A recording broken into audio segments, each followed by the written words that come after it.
I had a totally different talk planned for today. And then I woke up this morning and I just felt the presence of my dad. And so I'm going to honor that, and I don't know where this is going to go. But on September 29th, 2010, my dad gave me a call and he said two words that rocked my soul. He said, pancreatic cancer. And I had never been touched by cancer by anybody, so I had all these new negative emotions that showed up with anger and fear and regret of things that I didn't say. But I realized that I was only creating those negative emotions when I had already imagined him being gone. When I had already put him in the grave. And so I decided at that moment that I'm not going to experience his death while he's still alive. Because I didn't want to inject any negativity into his final chapter. How dare I do that?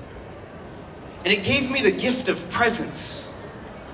And I was there with him for his last few months. And then finally, the cancer took over and he just lost his will to live, and he wanted hospice to come in and just take the pain away. And so they put all these patches all over his body. And it worked, they took the pain away, but they also took my dad away. Because he didn't know where he was anymore, didn't recognize us anymore. And so I called the nurse one day and I said, I got to take these patches off. And I said, because I'm not complete. And I want one more talk with that man so I can tell him how good of a dad and how amazing of a friend he was. And it was such a beautiful conversation. And I was holding his hand and I asked him at the end, I said, Dad, how can I make you proud when you're gone? And he shook his head like I'd asked a silly question, and he goes, Shawnee, just be who you can be, do what you can do, and live a good life. And I felt like he had given me this torch of wisdom that I was obligated to pass forward. Just be, do, and live, and just be you, and it's that simple, and that's enough. Turn to somebody right next to you right now and say, you are enough.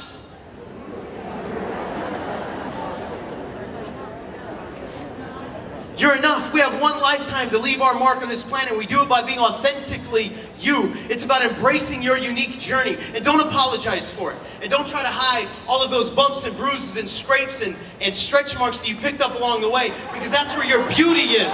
That's where your perfection lies. And it's about stepping forward and serving this planet with your message. Thank you.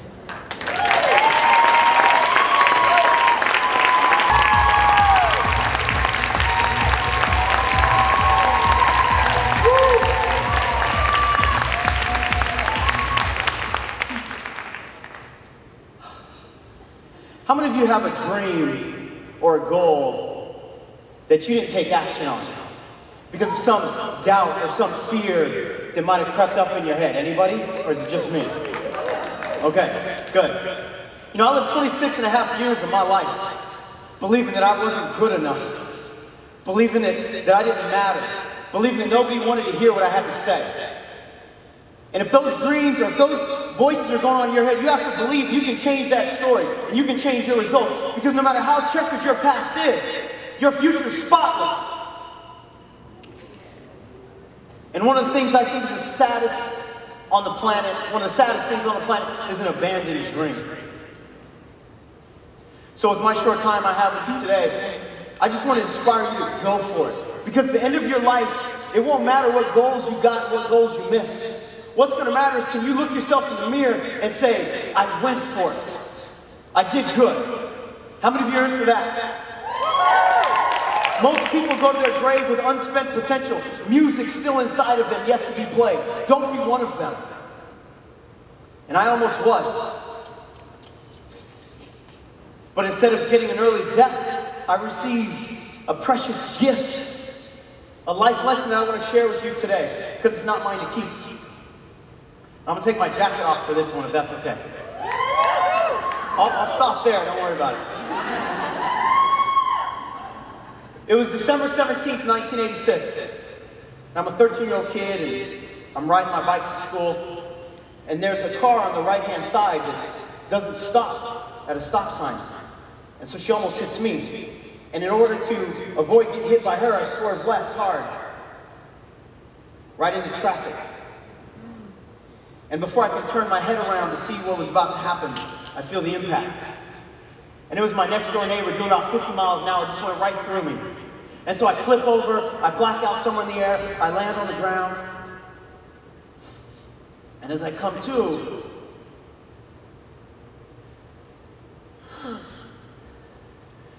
because I'm in the slow lane, and I've got cars coming at me, and they're getting bigger. And so I have one thought: move, okay? And so I get up, and I try to run, but I collapse again. Because the bumper had almost severed my left leg on impact.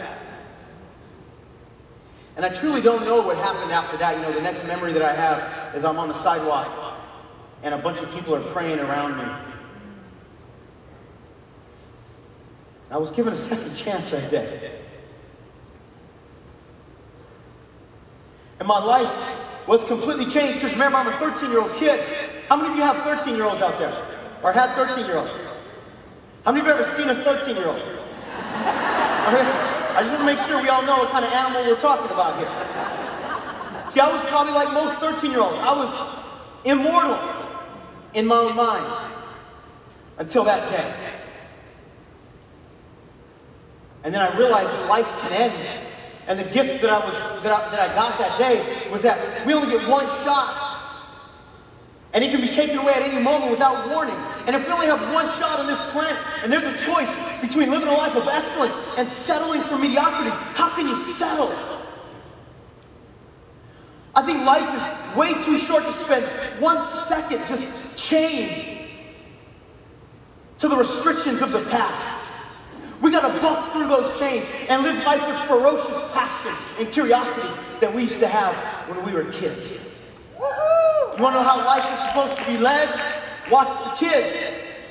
This is before the world got to us and told us that we were supposed to doubt ourselves and we were supposed to compare ourselves to others. Where'd that come from? When was the last time you saw a 2-year-old in the sandbox go, "Hey Susie, does my butt look fat in this diaper?" No, we don't do that. We just see what we want, we go for it, right? You gotta be willing to do whatever it takes for as long as it takes, no matter what, like Lisa teaches us, to fulfill your mission on this planet. And so I want you to think about one of your dreams right now.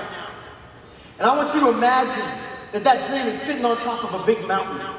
And most people won't even go after it, but not Eat Women Network, right? Who's ready to start running? You have a dream worth running for, you're gonna start running. But when you run long enough, you might twist your ankles. And that's when most people quit. But how many of you have a dream that's bigger than 2 broken ankles? So what are you gonna do at that point? You're gonna listen to the voice that says, go for it. And you start crawling. How many of you have a dream worth crawling for? But when you crawl long enough, your knees might break.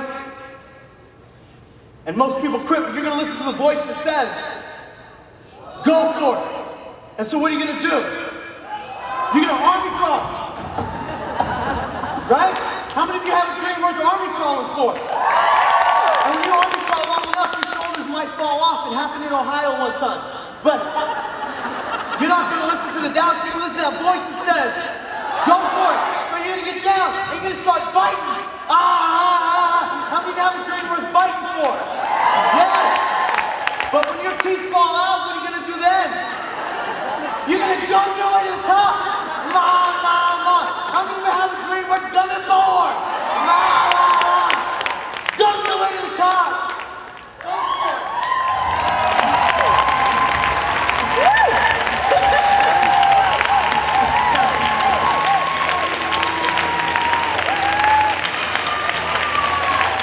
You get a workout out there. and you claimed the stage, which was great. Thank you.